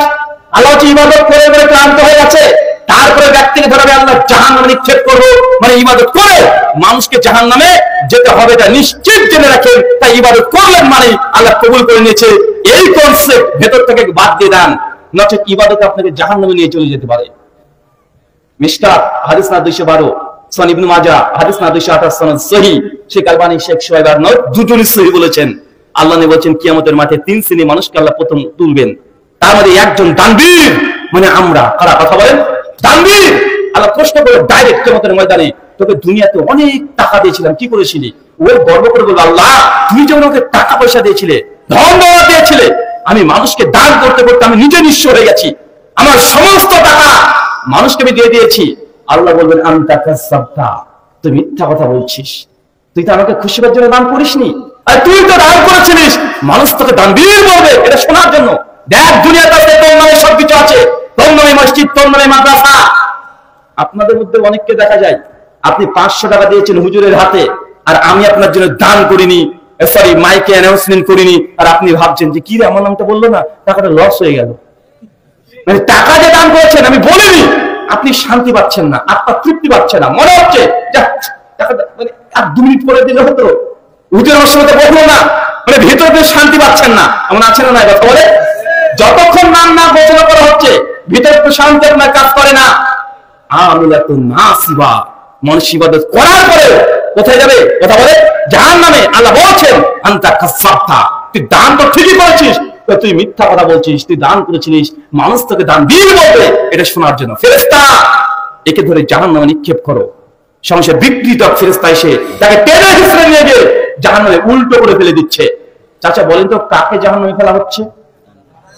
দানবীর। আমার মতো আপনার মতো না, দান করতে করতে সে বিশ্ব বিজয় হয়ে গেছে, এত বড় দানবীর। অথচ আল্লাহর নবী এই মুখ দিয়ে বলেছে সাদকাতু বুরহান, শোনো দান হচ্ছে দলিল। জান্নাতের সামনে থাকবেন ফেরেশতা বলে কোথায় যাও? জান্নাত। আর দলিল কোথায়? আপনি সেদিন বলবেন যে এই দেখেন, এই দেখেন, এটা একটা দলিল। জান্নাতের দলিল হচ্ছে দান। কি কথা বলেন? দান করে জান্নাতের সার্টিফিকেট পাওয়া যায়। দানের অনেক পাওয়া, এমন কোন পাওয়ার নাই যে দানের দ্বারা সেই পাওয়ার সেই কাজ হাসিল করা যায় না। দুনিয়াতেও পাওয়া যায়, আখিরাতেও পাওয়া যায়। দান হচ্ছে জান্নাতের দলিল। বুখারী মুসলিমের একাধিক হাদিস, আল্লাহ বলছেন কোন মানুষ যদি দান করে কবর যখন আযাব দিতে আসবে, চাপ দিতে আসবে, দান তখন ঢালের মতো রূপ ধারণ করে তাকে রক্ষা করার চেষ্টা করবে। দান হচ্ছে জাহান্নামের আগুনকে নিভিয়ে দেয়। দান হচ্ছে কিয়ামতের মাঠে আরশের নিচে মানুষকে আশ্রয় দিবে। সহিহ বুখারী 660 নম্বর হাদিস। দানের কোথায় ক্ষমতা নাই? আব্দুল্লাহ ইবনে মুবারক রাহিমাহুল্লাহ 181 হিজরিতে মৃত্যুবরণ করেছেন। তার একটা পরিচয় ইমাম আবু হানিফা রাহিমাহুল্লাহ ছাত্র। তার কাছে একটা ছাত্র বেশ কিছুদিন পড়াশোনাতে আসেনি, তাকে জিজ্ঞাসা করেছে কি সমস্যা তোমার, আসনি কেন? বলছে আমার একটা পাইপ ফোড়া উঠেছে, দীর্ঘদিন ধরে আমি কষ্ট পাচ্ছি, তার জন্য আসতে পারি না উস্তাদ। অনেক হাকিম কবিরাজ দেখিয়েছি, অনেক ট্রিটমেন্ট নিয়েছি, সুস্থ হয় নাই। ইবনুল মুবারক রাহিমাহুল্লাহ তখন বলছে তুমি দান করে যাও, বেশি বেশি দান করো, দান করো, তুমি সুস্থ হয়ে যাবে। তার ছাত্র কিছুদিন পরে দান করা শুরু করে দেয়, প্রতিদিন সে দান করতে শুরু করে দেয়। কিছুদিন পরে সে দেখছে যে পা মনে হচ্ছে না যে কোনো ক্ষত চিহ্ন আছে। দুনিয়াতে যদি কোনো মেডিসিন হয়, কোন রোগ বালা মুসিবত বিপদ আপদ, তার যদি কোনো মেডিসিন ট্রিটমেন্ট হয়, সবচেয়ে বড় ট্রিটমেন্ট হচ্ছে দান করা। কি করা? কথা বলেন, দান করা। আপনি ডাক্তারের কাছে চলে যাচ্ছেন, অপারেশন করতে হবে, মা শুনেছে তার ছেলে ঢাকাতে কাজ করতে গিয়ে 10 তলা বিল্ডিং থেকে পড়ে গেছে, মা ছটফট করে কাঁদাকাটি শুরু করে দিয়ে ছুটছে টাকা নিয়ে যে ছেলে কোন বাঁচাবে। বলেন তো এই আবেগ দিয়ে তার ছেলের উপকার হবে না? মা কি করতে পারতো? টুক করে গিয়ে সঙ্গে সঙ্গে বদনাটাকে নিয়ে ওযু করে 2 রাকাত নামাজ পড়ে যদি তার রবকে বলতো আল্লাহ আমার ছেলে হালাল উপার্জন করতে গিয়েছে, আমি শুনলাম ছাদ থেকে পড়ে গেছে, আল্লাহ তুমি তো সমস্ত কিছু পারো, তুমি আমার সন্তানকে সুস্থ স্বাভাবিক ভাবে, তুমি আর শাফি, তুমি সুস্থ দানকারী, তুমি আমার সন্তানকে হেফাজত করে আমার বুক পর্যন্ত নিয়ে এসে দাও। মা যদি একবার তার রবকে বলতো, আল্লাহ তার এই মুসিবত দূর করতে পারেন কি পারেন না? কথা বলেন, পারেন। তাই আমি আগে বলেছি, আপনার স্ত্রীর গর্ভে সন্তান আছে, সন্তান আছে, আপনার স্ত্রী অনেক ভীতু। কেন? কারণ সব জায়গায় এখন অপারেশন হচ্ছে, এর জন্য র্যাকেট চলছে, মেডিকেল দপ্তরটা পুরো চলে গেছে কসাইয়ের হাতে। কার হাতে? কসাই। আপনার স্ত্রী সুস্থ স্বাভাবিক মানুষ, সকালবেলায় আজকে ঝাড়ু দিয়েছে, রান্না করেছে, বিকেল বেলা থেকে একটু ফলস পেন উঠেছে, ব্যথা উঠেছে, আপনি হসপিটাল নিয়ে চলে গেলেন, স্ত্রী ভালোই ছিল, কোনো সমস্যা নেই, ডাক্তার বলছে কোনো সমস্যা নেই, সবকিছু ঠিকঠাক আছে, আপনার স্ত্রী ইনশাআল্লাহ নরমাল ডেলিভারি হবে। আপনি আশ্বস্ত হচ্ছেন, মাশাআল্লাহ নরমাল ডেলিভারি, খুশি হয়ে গেছেন, ভর্তি করে দিয়েছেন। 11টার দিকে আপনাকে বলছে আপনি দ্রুত আসেন। কি? আপনার স্ত্রীর সিরিয়াস কন্ডিশন। কেন? আপনার স্ত্রীর এখন প্রেশার বেড়ে গেছে, পানি কমে গেছে, পানি ভাঙতে শুরু হয়ে গেছে, আপনার ছেলে নাড়ি উল্টে নিয়েছে পেটের মধ্যে। যদি 2 ঘন্টার মধ্যে সিজার না করেন তাহলে মা বেটা যে কোনো একজন মৃত্যুবরণ করবে। বা আছে না নাই? কথা বলেন। অথচ কিছুই হয়নি, অথচ কিছুই হয়নি। কেন? ও জানছে যে এটা যদি পেট কাটা যায় 40-50 হাজার টাকা ইনকাম করা যাবে, নরমাল ডেলিভারি করলে এইটার হবে না। তাই এখন এই সিস্টেমটাও পুরো কসাইদের হাতে চলে গেছে না ভাইজান? সবাইকে বলছি না, অধিকাংশটা কসাই হয়ে গেছে। আল্লাহ সুবহানাহু ওয়া তাআলা আমাদেরকে তুমি হেফাজত করো, আমিন। আমি আগে বলেছি যদি পরিত্রাণ পেতে চান দান করে মিশিয়েছি। স্ত্রী হসপিটালে আছে, 20,000 30,000 টাকা অপারেশন করার জন্য বা সিজার করার জন্য ডাক্তারের ফিস না দিয়ে 5,000 টাকা একটা নেক জায়গা, ভালো মানুষের কাছে বা মসজিদ মাদ্রাসা যে জায়গাতে দিলে কল্যাণ হবে, দিনের কল্যাণ হবে, ওখানে দান করেন। আর আল্লাহকে বলেন, আল্লাহ আমি 5,000 টাকা তোমার সন্তুষ্টির দেশে দান করেছি, আমার স্ত্রী হসপিটালে আছে, আল্লাহ তুমি যে কোনো ভাবে হোক আমার স্ত্রী নর্মাল ডেলিভারি করে দাও। আল্লাহ চাইলে পারেন কি পারেন না? কথা বলেন, পারেন কি পারেন না? আরে আপনি তো করতেই চান না, আপনি তো ভরসা করেন ডাক্তারের উপরে। তার জন্য আজকে গোটা বিশ্বের জগতের চিত্রটাই পরিবর্তন হয়ে গেছে। আল্লাহ সুবহানাহু ওয়া তাআলা আমাদের প্রত্যেককে হিদায়াতে কামিলা দান করুক, আমিন। স্ত্রী যখন চলে যাবে একদম ডাক্তারের কাছে ভর্তি হয়ে যাবে, মসজিদ থাকে না, থাকে কি থাকে না, ওইখানে গিয়ে 2 রাকাত নামাজ পড়েন, আল্লাহর কাছে বলেন। ডাক্তারের উপরে ভরসা যতটা করবেন, আল্লাহর কাছে বলেন, আল্লাহ আমার স্ত্রী হোক, আমার সন্তান হোক, আমার ভাই হোক, যে হোক, 2 রাকাত নামাজ পড়ে ওখানে দোয়া করেন। দেখেন কত দ্রুত আল্লাহ আপনার দোয়া কবুল করতে পারেন। করবো তো ইনশাআল্লাহ? করবো তো? আগে নিজেদের হৃদয়টাকে পরিষ্কার করে নেন। ইবাদত করলে যারা কবুল করবে কোন নিশ্চয়তা নাই। ইবাদত করেও মানুষকে জাহান্নামে যেতে হবে। আল্লাহ সাদা কোরআন মাজিদে এটাই বলছে, দানবীর তাকে ধরে জাহান্নামে নিক্ষেপ করা হবে। চলেন একটা ঘটনা আপনাকে বলি। নবী আদমের নাম শুনেছেন? নবী আদমের নাম জানা আছে তো নাকি ভাইজান? আমাদেরকে যদিও এখন বাংলাদেশ মুসলিম একটা দেশ, 90% মুসলিম কান্ট্রি, এই দেশে ইতিহাস, ভূগোল, জীবন বিজ্ঞান, ভৌত বিজ্ঞান লিখছে বানরে। তারা কথা বলেন, মানুষের ইতিহাস কে লিখছে এখন? বানরে। মানে বুঝতে পারলেন না? মানে আমাদের বইয়ের সিলেবাসে শেখানো হচ্ছে যে মানুষ এসেছে বানর থেকে। চার্লস ডারউইনের থিওরি অফ ইভলিউশন শেখানো হচ্ছে। হচ্ছে কি হচ্ছে না? কথা বলেন। আরে হচ্ছে। আমরা মুসলমান, আমরা কোনো বানরের বাচ্চা না, আমরা হচ্ছে নবী আদমের বাচ্চা। কার বাচ্চা? মানে মানুষের বাচ্চা। আর যারা বানরের বাচ্চা তারা আবার মানুষের ইতিহাস লিখছে। চিন্তা করা যায়? বানরের বাচ্চা বানরের ইতিহাস লিখছে, খুব মানুষের ইতিহাস লিখছে। নবী আদম, গোটা বিশ্ব জগতের 3টে বৃহত্তর ধর্ম তারা মনে করে পৃথিবীর প্রথম মানুষ হচ্ছে আদম। যে মুসলমান আমরা মনে করি 180 কোটি, খ্রিস্টান যারা 220 কোটি, তারা মনে করে পৃথিবীর প্রথম মানুষ বানর না, মানুষ, তার নাম অ্যাডাম আর ইভ। হিন্দু দাদারা তারাও মনে করে একই কথা। হিন্দুদের একটা ধর্মগ্রন্থ আছে, নাম ভবিষ্যপুরাণ, প্রতিশোধ পর্ব 4 অধ্যায় 3 শ্লোক নম্বর 26, 27, 28 পর বলছে, আদম হাব্বা নারুতি মিলেচ্ছা। ভগবান বিষ্ণু ব্রহ্মা তিনি প্রথম যে মানুষকে সৃষ্টি করেছিলেন নিজের শরীরের মাটি দিয়ে, তার নাম আদম, তার স্ত্রী হাব্বাবতী। হাব্বাবতী কে বলেন তো ভাইজান? আমরা হাওয়াকে বলছে, আমরা বলছি আদম হাওয়া, খ্রিস্টান বলছে আদম ইভ, আর হিন্দু দাদারা বলছে আদম আর হাব্বাবতী। তো পৃথিবীর প্রায় 600 কোটি মুসলিম, হিন্দু আর খ্রিস্টানদের বিশ্বাস পৃথিবীর প্রথম মানুষ হচ্ছে আদম, আর আমাদেরকে শেখাচ্ছে বাদর। এই জন্য দেখবেন তারা বাদরামি বেশি করে। কি করে না? যারা বান্দরের বাচ্চা তারা বান্দর, মানে বাদরামি তারা বেশি করে। আল্লাহ সুবহানাহু ওয়া তাআলা আমাদেরকে বুঝার তৌফিক দান করে, আমিন। নবী আদমের বেশ কয়েকজন সন্তান ছিল, একজন হাবিল, একজনের নাম কাবিল। নাম জানা আছে? জানা আছে তো? আচ্ছা, 2 ভাই কুরবানি করেছে কি করে নাই? আল্লাহ কি 2 ভাই কুরবানি কবুল করেছিলেন? আল্লাহ 1 ভাইয়ের কুরবানি কবুল করেছে, 1 ভাইয়ের কুরবানি ধুলি কোনার মতো উড়িয়ে দিয়েছে, 5 পয়সা মূল্য দেয়নি। চাচা চিন্তা করে দেখেন, পৃথিবীর প্রথম মানুষ, প্রথম সন্তান, প্রথম নবী, প্রথম কুরবানি আল্লাহ একজনে কবুল করলেন, একজনে কবুল করলেন না। আপনিও আদম সন্তান, আপনি ইবাদত করলে কি আল্লাহ কবুল করবে? যতক্ষণ হৃদয় এটা না যাচ্ছে ততক্ষণ ইবাদত করে কোনো ফল পাবেন না। 1 টাকা দান করার আগে আপনাকে জেনে নিতে হবে ইবাদত কবুলের শর্ত কি কি, শর্ত পূরণ করে তারপরে ইবাদত করতে হবে। ধরেন আপনি বিসমিল্লাহ বলে পুকুরে একটা ঝাঁপ দিলেন আর বললেন আলহামদুলিল্লাহ ওযু হয়ে গেছে, ওযু হবে? তখন আপনি বলেন ওযুতে তো হাত মুখই তো ধুই, আমি তো একটু বেশি ধুয়েছি, এবার বিসমিল্লাহ বলে পানিতে ঝাঁপ মারলাম আর বললেন ওযু হয়ে গেছে, ওযু কি হবে? আর ওযু হবে না।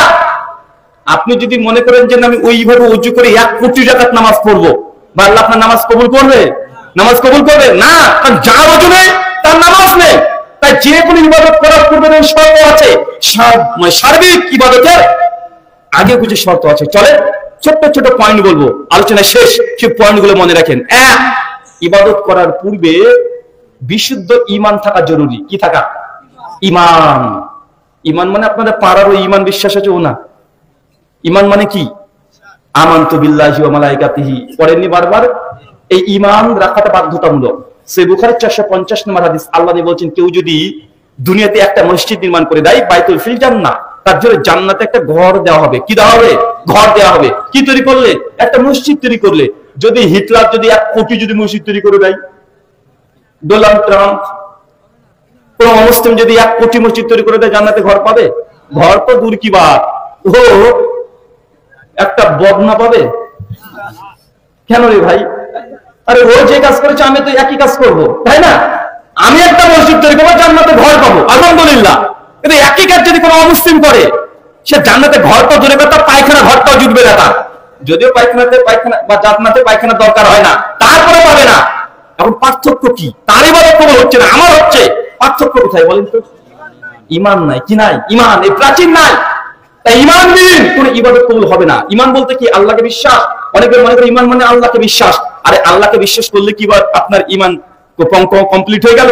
আপনার ইবাদত কবুল হয়ে যাবে? আরে আবু জাহেল, আবু লাহাব, উতবা, সাইবা, তারা কি আল্লাহকে বিশ্বাস করতো না? তারাও আল্লাহকে বিশ্বাস করতো। আবু জাহেল তো কাবা করে গোলাপ ধরে কাটাকাটি করতে শুরু করেছে, হে কাবারা, যদি মোহাম্মদ হকের উপরে প্রতিষ্ঠিত হয়, এই কাবার তার দেখতে দিয়ে দাও। আর আমি যদি হকের উপরে প্রতিষ্ঠিত হই, তাহলে আমাকে এই কাবার দায়িত্ব দিয়ে দাও। দেখেন, আবু জাহেল, আবু জাহেল নাস্তিক ছিল না। যারা আল্লাহকে বিশ্বাস করে না তাদেরকে নাস্তিক বলে। আবু জাহেল সে মুশরিক ছিল, 360 দেবতার পূজা করতো, আল্লাহকে বিশ্বাস করতো, আর 360 দেবতার পূজা করতো। সে কাফের ছিল, সে মুশরিক, সে নাস্তিক নয়। আল্লাহকে বিশ্বাস করলে যে ইবাদত কবুল হবে এমনটা নয়। অনেকে বলে যে আল্লাহকে যদি এমনি মেনে নাই, আল্লাহ বিল্লাহ করে, তাহলে নাকি জান্নাত দিয়ে দিবে। ভাইজান, আমার জানা মতে পৃথিবীর বিভিন্ন ধর্মগ্রন্থেও ঈশ্বরের অনেকগুলো নাম বলতে বলতে একটা নাম আল্লাহ চলে এসেছে। আপনি বাইবেলে এখনই অ্যারাবিক ভার্সন বের করেন, বুক অফ জেনেসিস প্রথম পৃষ্ঠা, একদম প্রথম পৃষ্ঠায় 17 বার আল্লাহর নাম আছে। আরবিয়ান খ্রিস্টানরা তারা গডকে তারা গড বলে না, গড ইংলিশ শব্দ, তারা আল্লাহ বলে ডাকে। পাকিস্তানে যারা দেখবেন, পাকিস্তানে যদি কোনো খ্রিস্টানের সঙ্গে কথা হয়, তারা আল্লাহ শব্দ বলে ডাকে, এবং তার উর্দু বাইরে আল্লাহ শব্দ লেখাই আছে। হিন্দুদের ধর্মগ্রন্থ ঋগ্বেদ মন্ডল 1 সূক্ত নম্বর 64 মন্ত্র 46 স্বয়ং ব্রহ্মা বলছে, ইকাম সাদ্দি প্রভু দাবাদান্তি। শোনো, সত্য একটা, ঈশ্বর একজন, কিন্তু সেই ঈশ্বরকে জ্ঞানীরা অনেক নামে ডেকে থাকে। যেন আমরা আল্লাহ এক, আল্লাহর অনেকগুলো নাম আছে, আর রহমান, আল রাহিম, আল কারিম। হিন্দু ধর্মতে একই কথা বলছে, এবং আল্লাহর নাম বলতে বলতে বলতে অনেকগুলো নাম বলেছে। শুধু শ্রীকৃষ্ণের 108 খানা নাম আছে, 78 নামাবলী, 108 খানা নাম আছে। নাম বলতে গিয়ে আল্লাহ উপনিষদ প্রথম অধ্যায় 2 নম্বর মন্ত্রে একটা মন্ত্র বলছে। মন্ত্রটা পড়ব। মন্ত্র কি বলছে দেখেন, আল্লাহ জ্যেষ্ঠম শ্রেষ্ঠম পরমম পূর্ণম ব্রহ্মম আল্লাহ, আল্লাহ মুহাম্মাদা রাকেবারসে আল্লাহ আল্লাহ। বলছে আল্লাহ জ্যেষ্ঠম, তিনি তো আল্লাহ, যিনি সবচাইতে বড়। আল্লাহু আকবার মানে কি কথা বলেন? তিনি সবচেয়ে বড়, শ্রেষ্ঠ, তিনি সর্বশ্রেষ্ঠ, পূর্ণাঙ্গ, ন্যায় বিচারকারী। তো হিন্দু দাদারাও ঈশ্বরের অনেকগুলো নামের মধ্যে একটা নাম যে আল্লাহকে তারা বিশ্বাস করে। এমনকি তারা কি কোন ইবাদত করলে কবুল হয়ে যাবে? না, তারা বিশ্বাস করার সঙ্গে সঙ্গে তারা শিরক করে। কি করে? শিরক করে। মুসলমান আপনারা শিরক করেন না? করেন কি করেন না? আমরা সবচেয়ে শিরক মুসলমান কোথায় করেন জানেন? আমার যতটুকু গবেষণা, শিরক দোয়া, দোয়া করতে গিয়ে শিরক বেশি করি আমরা। আবু জাহেল, আবু লাহাব ডাইরেক্ট তারা লাত মানাত উজ্জার কাছে চাইতো না, তারা ওসিলা বানাতো। সূরা জুমার 3 নম্বর আয়াত, ডাইরেক্ট চাইতো না। আরে হিন্দু ঠাকুর পণ্ডিতকে ডেকে আনেন, জিজ্ঞেস করেন যে দাদা, আপনি যে লক্ষ্মী দেবীর পুজো করছেন, লক্ষ্মী কি কোনো টাকা পয়সা দিতে পারে? ও বলে আমরা তো ঈশ্বর একজনকে বিশ্বাস করি, পরমাত্মা একজন, দেবতা হচ্ছে 33 কোটি। কথা বুঝতে পারলেন? হিন্দু কনসেপ্ট কি?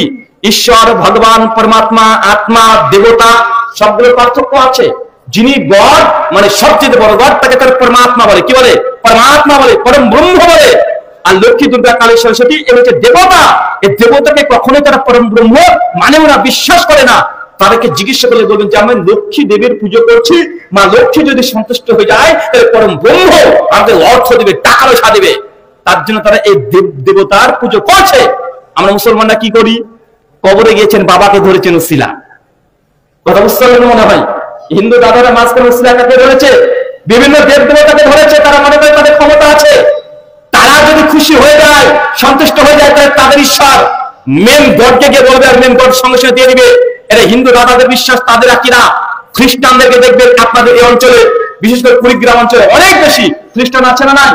রোমানিতে তো খ্রিস্টানের গির্জা আছে, বাড়ির মধ্যে খ্রিস্টানের গির্জা করে রেখে দিয়েছে। নাম আবার হাজী সাহেব, অনেক এরকম আছে। কুড়িগ্রাম, ঠাকুরগাঁও, পঞ্চগ্রাম এই জায়গাগুলোতে না হলে 50,000 নতুন করে খ্রিস্ট ধর্ম গ্রহণ করেছে। বাংলাদেশের মানুষ আপনার উদাসীন হয়ে গেছেন। খ্রিস্টানে যখন দোয়া করে, দোয়ার ভাষা দেখবেন তারা পরিষ্কার এইভাবে দোয়া করে, হে স্বর্গীয় পিতা, তোমার রাজ্য আসুক, পিতা, পুত্র, পবিত্র আত্মা, তোমার পুত্রের নামে আমি তোমার কাছে এই জিনিস চাই, তুমি আমাকে এই জিনিস দাও। তারা যীশু খ্রিস্টের কাছে ডাইরেক্ট চায় না। কি বলে? যে হে স্বর্গীয় পিতা মানে ঈশ্বর পরমাত্মা আল্লাহ, আমি তোমার পুত্রের ওসিলায় চাইছি, পুত্রের নাম নিয়ে চাইছি। তারা শিরক কোথায় করেছে? কোথায়? শিরকের দোয়া। মুসলমান এই জায়গাতে প্রদর্শন করেছে। তারাও বলছে ইয়া আব্দুল কাদের জিলানী মাদাদ। কেউ ফিরে না খালি হাতে খাজারে তো দরবার হতে, বলা হয় কি হয় না? শিরক করা হয় কি হয় না? দোয়ার মধ্যে আপনিও শিরক করেন। আপনি বলেন যে মাতার আল্লাহ কিছু দিতে পারে না, যে মাতার এসে আছে পীর বাবা কিছু দিতে পারে না, তার ওসিলাতে চাইছি। আরে এই ওসিলাই তো খ্রিস্টানরা করে পর ভ্রষ্ট হয়েছে, এটাই তো আমাদের ভারতবর্ষে হিন্দুরা করে। তারা আবার মুশরিক হলো কিভাবে? আপনি যদি ইমানদার হন, আল্লাহ সুবহানাহু ওয়া তাআলা বুঝার তৌফিক দান করে। আমিন। সম্মানিত সুধী, ইবাদত কবুলের পূর্ব শর্ত ঈমান বিশুদ্ধ হতে হবে। 1 2 নিয়াত থাকতে হবে। কি থাকতে হবে? নিয়ত যদি না থাকে আল্লাহকে সন্তুষ্ট করার জন্য নেকি পাবেন? যদি হয় লোক দেখানো, নেকি হবে? নামাজ পড়তে যাচ্ছেন, জুমার দিন, নতুন বিয়েতে শ্বশুর বাড়ি, আপনি ভাবছেন যদি জুমার দিনে না যায় বউ কি ভাববে, শ্বশুরই বা কি বলবে, লজ্জা লাগছে, এই জন্য জুমার মসজিদে যান। ভাই বলেন তো এই নামাজ আল্লাহ কবুল করবে? এই নামাজ তো বউকে খুশি করার জন্য করেছেন, বউ খুশি হবে, এটা থেকে আল্লাহ খুশি হবে না। তাই নিয়ত খাস আল্লাহর জন্য করতে হবে। ইন্না সালাতি ওয়া নুসুকি ওয়া মাহিয়া ওয়া মামাতি লিল্লাহি রাব্বিল আলামিন। আমার সালাত, আমার নামাজ, আমার হজ, যাকাত যা হবে, 1 টাকা যদি দান হয় আল্লাহকে খুশি করার জন্য হবে। কাকে খুশি করার জন্য? আল্লাহকে খুশি করার জন্য। আপনি তো গাবদলি হাটে গিয়ে কুরবানির সময় সবচেয়ে বড় গরুটাকে দেখেন, নাম হচ্ছে কি? ডন। আর ভাবছেন যে ডনকে কিনে এনেছো মানুষ দেখবে। আর চাচা আপনার ভিতরটা একটু আনচান বেশি করে, মানে কুরবানি জবাই চলছে আর ভাবছেন কখন যে দাড়ি পাল্লায় তুলবো, কখন যে দাড়ি পাল্লায় তুলবো। যতক্ষণ দাড়ি পাল্লায় না তুলছেন আর আপনি যা আইডিয়া করেছেন তা না পূর্ণ হয়েছে, ভেতরটা আপনার খসখস করে যায় কি যায় না? ওরা বলেন। আর দেখা যাচ্ছে আপনি ভেবেছিলেন যে 8 মুন হবে, হয়েছে মাত্র 7 মুন 10 কেজি। আপনি তখন বলছেন লস হয়ে গেল রে 30 কেজি। চাচা কুরবানি দিয়েছে, দেখেছেন তো চাচার কুরবানি, ও 30 কেজি লস, একজন আইডিয়া ফেল। আছে না নাই সমাজে? কথা বলেন। মানে কুরবানি দেবে, আমি বলছি না যে আপনি কুরবানি দিবেন 1 ভাগ না 7 ভাগ, জায়েজ না না জায়েজ এই মাসালা অনেক পরে। গোটা গরু যদি কুরবানি করে দেন তারপর আল্লাহ কবুল করবেন কি করবেন না এই নিশ্চয়তা নাই। নবী আদমের সন্তান গোটা কুরবানি করেছে, তারপর আল্লাহ একজনে কবুল করে নাই। তাই সাবধান, হৃদয় যেন পরিবর্তন না হয়ে যায়। অন্তর পরিবর্তন হয়ে গেলে জান্নাত জাহান্নাম হয়ে যায়। যায় কি যায় না? জান্নাত জাহান্নাম হয়ে যায়। আর অন্তর যদি ঠিক থাকে, বান্দা ঘুমিয়ে থাকবে, তারপর আল্লাহ নেকি দিতে থাকেন। থাকে কি থাকে না? এটা সব অন্তরের কাজ। ঘুমিয়ে থেকে নেকি পাবেন। শুধু আজকে চলে যাবেন, নিয়াত করবেন যে ফজরে উঠবো, ঘুমিয়ে গেলেন। যতক্ষণ ঘুমাবেন, ঘুমানোর আগে সূরা ইখলাস, নাস, ফালাক, আয়াতুল কুরসি পড়ে হাতে 3 বার ফু দিয়ে পুরো শরীরকে মাসা করে ঘুমিয়ে গেলেন। সারা রাত ফেরেশতারা দাঁড়িয়ে থাকবে মাথার কাছে আর পায়ের উপরে, পায়ের কাছে আর মাথার কাছে দাঁড়িয়ে থাকবে। আপনি অজান্তে কাজ পরিবর্তন করবেন না, ফেরেশতা বলে আল্লাহ তুমি একে ক্ষমা করো, আল্লাহ এই বান্দাকে ক্ষমা করো, আল্লাহ ক্ষমা করো। সারা দিন সারা রাত যতক্ষণ ঘুমাবেন আল্লাহর কাছ থেকে ক্ষমা চাইবে। কে? হুজুর না, ফেরেশতারা দোয়া করবে। আমার দোয়া কবুল হতে পারে না হতেও পারে, কিন্তু ফেরেশতা যদি আপনাদের দোয়া করে, চিন্তা করতে পারছেন? সব এই হৃদয় অন্তর যদি ঠিক হয়ে যায়, বান্দা ঘুমিয়ে থাকবে, তারপর নেকি পেতে পারে। আর যদি বাঁকা হয়ে যায়, দান করে জাহান্নামে যেতে হবে। ইবাদত কবুলের 3য় শর্ত হালাল রুজি। কি বললাম? কথা বলে। সোর্স অফ ইনকাম হালাল হতে হবে। ইনকাম যদি হালাল না হয় তাহলে ইবাদত লক্ষবার হজ করলে আল্লাহ কবুল করবেন না। হালাল ইনকাম করেছেন কিন্তু খাচ্ছেন হারাম, বিড়ি, সিগারেট, জর্দা। আপনারা কেউ খান নাকি গো? আচ্ছা কে কে খান একটু হাত তোলেন। চাচা আপনি কি খান? চাচা জর্দা, সুপারি খান? জি চাচা খান। চাচা চাচা বয়স তো অনেক হয়ে গেল। আল্লাহ নবী বলছেন সুনান তিরমিজি 2417 নম্বর হাদিস, আমার উম্মতের গড় বয়স 60 থেকে 70 বছর। চাচা চাচা আপনার বয়স কত? 60 পার হয়ে গেছে চাচা। তো আল্লাহ নবীর ভবিষ্যবাণী অনুযায়ী অলরেডি আপনি যে বয়স 60 পার কথা অলরেডি সেখানে পা দিয়ে দিয়েছেন। মানে আপনার 1 পা কলা ছতরে আর 1 পা কবরে। কখন পিছলিয়ে গেলে পড়ে যাবেন কবরে। চাচা বুঝতে পারছেন না? বিড়ি, সিগারেট, জর্দা এগুলো কি জিনিস? হারাম জিনিস। হারাম খেলে ইবাদত কবুল হবে চাচা? তো জেনে বুঝে এই হারাম কেন খাচ্ছেন? ইনশাআল্লাহ বাদ দেব, নিয়াত করেন। বাঙালির ইনশাআল্লাহ তো ভয় লাগে আমার। বাঙালি যদি ইনশাআল্লাহ বলেছে তার মানে বুঝে নিয়েছে যে ও আর ও কাজটা করবে না।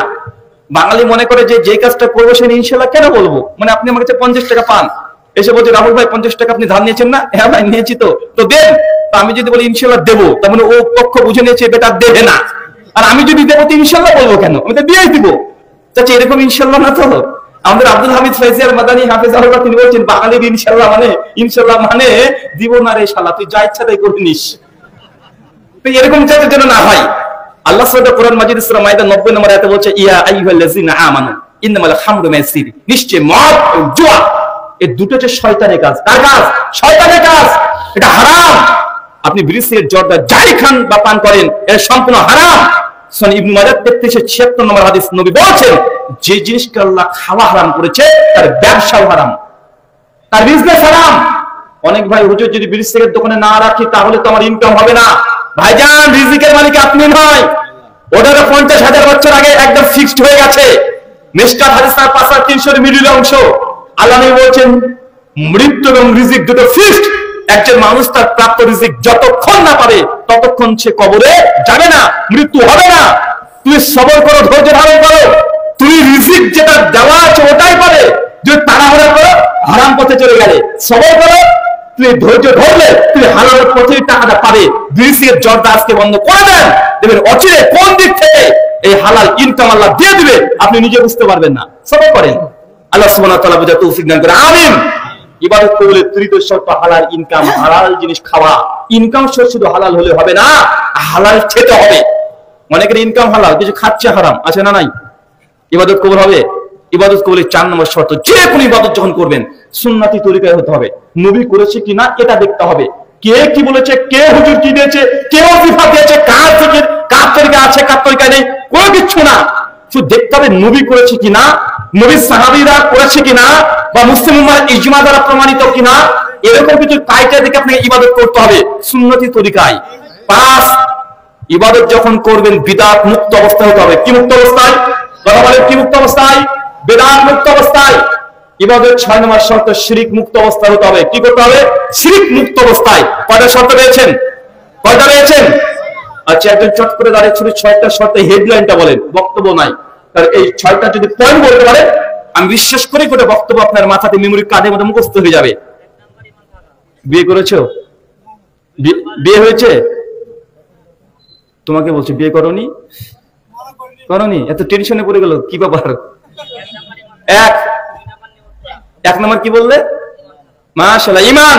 2, নিয়ত খাস আল্লাহর জন্য, স্ত্রীর জন্য আবার করো না, গার্লফ্রেন্ডের জন্য। যে নামাজ পড়ছে এখন গার্লফ্রেন্ড তখন বলবে ভালো ছেলে পেয়েছি, এরকম যেন না হয়। 3, হালাল রুজি, সোর্স অফ ইনকাম হালাল হতে হবে, দিয়ে বিড়ির জর্দা খেতে হবে। হ্যাঁ কি? 4 নম্বর হচ্ছে সুন্নতি তরিকায় হতে হবে। মাশাআল্লাহ। 5, তুমি টুকলি দাও কেন? আচ্ছা তুমি বসো, দাঁড়াও, তুমি দাঁড়াও, ওঠেন, বলেন 6টা বলেন। হ্যাঁ না 6 নম্বর না, প্রথম থেকে বলেন, বলার শর্ত দেখি। 1, না বিশুদ্ধ ঈমান, ঈমান তো আবু জাহেলেরও আছে। ঈমান। 2, নিয়ত খাস আল্লাহর জন্য। মাশাআল্লাহ। 3, হালাল রুজি। 4, সুন্নাত মোতাবেক হতে হবে। 5, বিদআত মুক্ত। 6, শিরক মুক্ত অবস্থায় হতে হবে। মাশাআল্লাহ। আচ্ছা শেষ দুটো তুমি বলো এবার। মাশাআল্লাহ। আচ্ছা ইসমাইল, দুজনকে মৃত ব্যক্তির জন্য জীবিতদের করণীয় বর্জনীয় গিফট করে দাও, দুজন। মাশাআল্লাহ। আল্লাহ তুমি কবুল করো। আমিন। আল্লাহ পিছনে জগতে যতগুলো আমরা নেক কাজ করেছি আমাদের এই নেক কাজগুলো তুমি কবুল করো। আমিন। আল্লাহ নবী প্রত্যেক ইবাদত করার পরে বিশেষ করে সালাত আদায়ের শেষে সুনান ইবনে মাজাহ 924 নম্বর হাদিস তিনি একটা দোয়া পাঠ করতেন। দোয়া, আল্লাহুম্মা ইন্নী আসআলুকা ইলমান নাফিয়া, হে আল্লাহ তোমাকে এমন জ্ঞান দাও যে জ্ঞানটা উপকারী, ওয়া রিজকান তাইয়্যিবা, আল্লাহ এমন রিজিক দাও যে রিজিকটা হবে পবিত্র, ওয়া আমালান মুতাকাব্বালা, আল্লাহ এমন রিজিক, এমন আমাকে ইবাদত করার তৌফিক দান করো যে ইবাদত তুমি কবুল করবে। আমালান মুতাকাব্বালা, কবুলযোগ্য ইবাদত করতে হবে। 1 টাকা যদি দান করেন, সূরা বাকারা 261 নম্বর আয়াত, আল্লাহ সেটা 700 গুণ বৃদ্ধি করে দিতে পারেন। পারেন কি পারেন না? 1 টাকা আল্লাহ 700 গুণ বৃদ্ধি করতে পারে। সহিহ বুখারী 1219 নম্বর হাদিস নবী বলছেন, কেউ যদি আল্লাহর ওয়াস্তে একটা খেজুরের অর্ধেক, এটা খেজুরের অর্ধেক মানে বুঝেন, খেজুরের অর্ধেক দান করে, তার নিয়াত যদি ঠিক থাকে, আল্লাহ সেই দানটাকে ডান হাত দিয়ে ধরে, তারপরে বড় করতে করতে করতে করতে করতে উহুদ পাহাড়ের সমান সে দানটা করে কিয়ামতের মাঠে আল্লাহ আপনার আমলনামায় দিয়ে দিবেন। এটা হচ্ছে ইবাদত কবুল যদি হয়ে যায় এর মর্যাদা। হজ করতে গিয়েছেন, যদি হজ কবুল হয়ে যায়, নবী বলছেন এই ব্যক্তির নমুনা হচ্ছে সে আজকে জন্মগ্রহণ করেছে। কথা বুঝলেন? নমুনা হয় মানে আজকে জন্মগ্রহণ করেছেন, তার শিশুর কোনো পাপ থাকে না। হজ করতে গিয়ে যদি হজ কবুল হয়ে যায় আল্লাহর দরবারে, আপনি আর একদিনকার শিশু যা আপনার আমলনামা আছেন ওটা হয়ে যায়, যত গুনাহ আছে আর সব ক্ষমা করে দেয়, তাহলে সাদা হয়ে যায়। চিন্তা করতে পারছেন? এই যে ইবাদত যদি কবুল হয়ে যায় আর এই বরকত। কিন্তু হজে গিয়ে হাই গাইস হজ করতে এসেছি, একদম সোশ্যাল মিডিয়ায়, মানে বাঙালিরা যা আছে সব সোশ্যাল মিডিয়া এখন চলছে কি চলছে না? হাই আজকে ঢাকায় গিয়েছি, আজকে ঈদের জন্য পোশাক কিনেছি, হাই গাইস দেখছেন আজকে আমরা ইফতারে এই জিনিস দিয়েছি, আজকে ছাগলটা কিনেছি, আজকে গরুটা কিনেছি, দেখুন হাই আজকে একটা আন্ডার প্যান্ট কিনেছি। মানে কি বাকি আছে? সবকিছু একদম সোশ্যাল মিডিয়ায় আছে না নাই? লৌকিকতা, শিরকুল হইয়া দূরে থাকতে হবে। আল্লাহ সুবহানাহু ওয়া তাআলা যাবতীয় লৌকিকতা থেকে আমাদেরকে তুমি পরিত্রাণ দান করো, আমিন। আলোচনা শেষ। প্রশ্নোত্তর কিছু করবো? ভাইজান আপনি আলোচনা করেন এবার। জি, বারাকাল্লাহ ফিক, জাযাকাল্লাহ। আল্লাহ কবুল করুক। আল্লাহ আপনাদেরকেও পেছনে যত গুনাহ আছে সবগুলোকে আল্লাহ যেন আজকের পর থেকে নেকিতে বদলে দেয়, আমিন। ওয়া মা আলাইনা ইল্লাল বালাগ। সুবহানাকাল্লাহুম্মা বিহামদিক ওয়া আশহাদু আল্লা ইলাহা ইল্লা আনতা আস্তাগফিরুকা ওয়া আতুবু ইলাইক। আসসালামু আলাইকুম ওয়া রাহমাতুল্লাহ। কেউ যাবেন না, কিছুক্ষণ আলোচনা শুনে যাবেন। ঘোষণা দেওয়ার দরকার নেই, শুরু করে দেন। জি, চলে আসেন, সামনে চলে আসেন।